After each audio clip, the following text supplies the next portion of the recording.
Welcome back to Dark Room Reviews and the first official 2026 video here on the channel. Welcome back, folks. Today I have a slew of shows I want to break down to you guys. I want to tell you all about the shows that I've watched back in 2025, and I thoroughly enjoyed each and every one of them. They are up my alley. They are dark, awkward, humorous shows that you might have missed. Give this video a thumbs up, guys. Consider subscribing. We're on our way to 700 subscribers. All right, let's start this video off with a little show, a hit from Apple TV called Pluribus.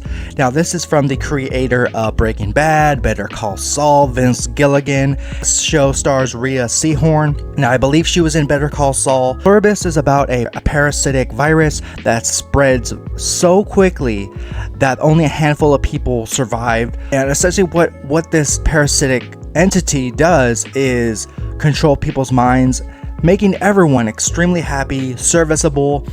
And our main lead, Rhea Seehorn, she is miserable. She is an author, successful author, but she's unhappy, and she finds herself in the middle of this catastrophe. It seems like she has the world to herself. She can pretty much ask for anything. Everyday people will deliver to her just about everything from a car to weapons, food, you name it, they will drop it off to her. But as the show goes on, she finds out some sinister stuff, what they're up to basically, and she wants the world to go back to normal.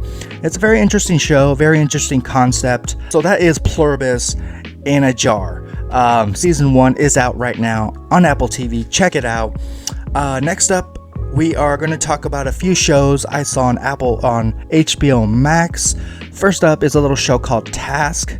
It is about a FBI task force. Stars Mark Ruffalo, and he is in charge of this task force, and he is on a mission to track down these local burglars who are breaking into people's homes. This is great storytelling here. A lot of situations get messy within this show.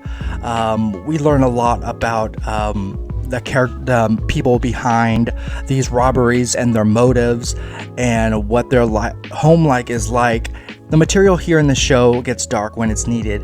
But yeah, Mark Ruffalo, he has baggage of his own. He lost his wife. He has family problems. And he's retired. He's retired from the police department. But they reel him back in and want him to be in charge of this operation, task force. Very intelligent show. Very binge-worthy, I would say. It's available right now, streaming on HBO Max. Check it out. It is worth your time. You like crime dramas, this is for you. Next up is a very awkward, very dark humor-ish show, if you ask me, and it's called The Chair Company. That stars Tim Robinson. He was in a movie from A24 called Friendship. He's been around. The guy can act.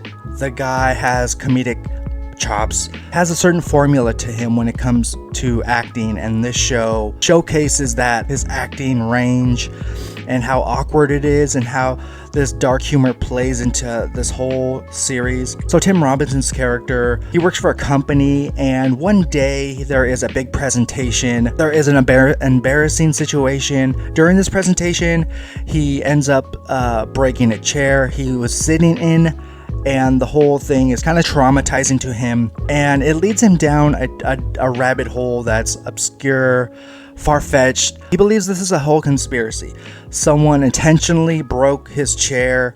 He goes on this rampage of internet searches, these awkward situations, like he goes into a restaurant and asks an employee these weird questions. It reminds me of David Lynch, if David Lynch directed a dark comedy. That's the best way I can describe it. This is so far out of left field. This is a show I never expected to watch, and I thoroughly enjoy. But The Chair Company, I look forward to more of this. If there's a season 2, I will tune in. Next up is a little quirky show called I Love LA. It stars Rachel Sennett.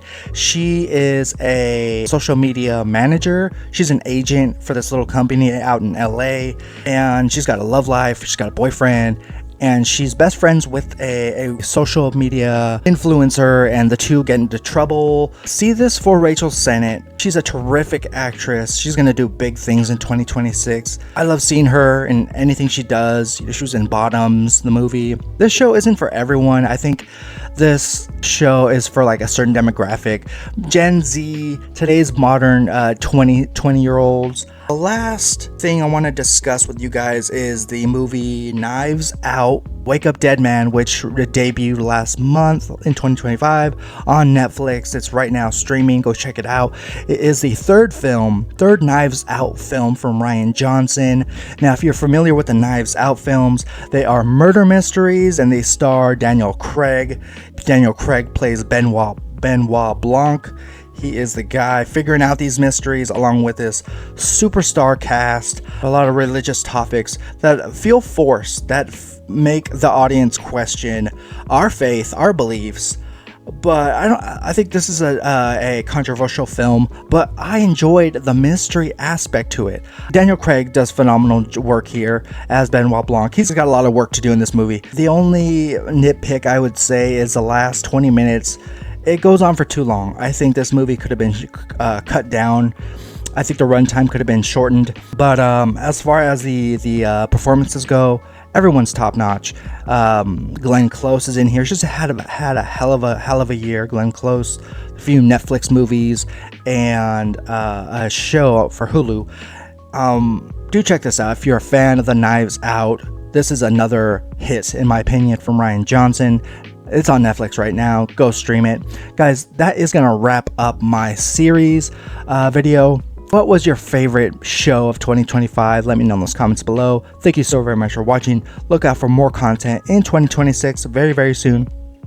I will see you guys very soon. Take care. Folks, if you like this video, go ahead and hit that subscribe button. It really helps out in the long run. Dark Room Reviews, it's the place you should be subscribed to.